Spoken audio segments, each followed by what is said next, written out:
ফেসবুকের profile photo কিভাবে change করতে হয়, তো আমরা এই ভিডিওতে জানবো। তো ভিডিওটি শেষ পর্যন্ত দেখার জন্য আপনাদেরকে অনুরোধ করছি। আর আপনি যদি এই চ্যানেলে নতুন হয়ে থাকেন রে ভাই, তাহলে চ্যানেলটি অবশ্যই সাবস্ক্রাইব করবেন এবং পাশে থাকা যে বেল আইকনটি আছে সেটা বাজিয়ে দেবেন পরবর্তী নোটিফিকেশন পাওয়ার জন্য। তো এই কাজটি করার জন্য আপনাকে প্রথমত যে কাজটি করতে হবে, একটি ব্রাউজারকে আপনারা ওপেন করে নেবেন। তো আমি একটি ব্রাউজার ওপেন করে নিচ্ছি। এরপর আমরা এই ব্রাউজারে গিয়ে লিখব যে facebook.com।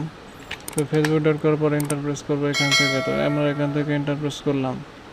তো এন্টার প্রেস করার পর এখান থেকে আমরা মেন আইকন দেখতে পাচ্ছি, এটার উপর ক্লিক করলাম। এখান থেকে আমরা ক্যামেরা আইকন ক্লিক করছি।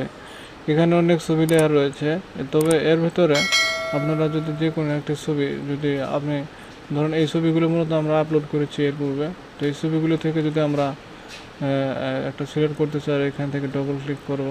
তো একে আপলোড ফটো, তো এখানে আপলোড ফটোতে আমরা ক্লিক করব। তো আমরা করছি এখান থেকে, তো এটা সিলেক্ট করলাম।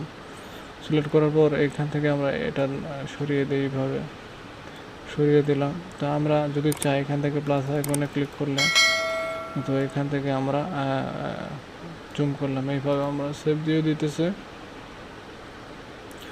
সেভ দিয়ে দিলাম। সেভ দেওয়ার পর ওটা কিন্তু ফটোগুলি সেভ হয়ে গিয়েছে। তো আমাদের কাজ কিন্তু এখানে শেষ। তো ভিডিওটি শেষ পর্যন্ত দেখার জন্য আপনাদেরকে ধন্যবাদ জানাচ্ছি।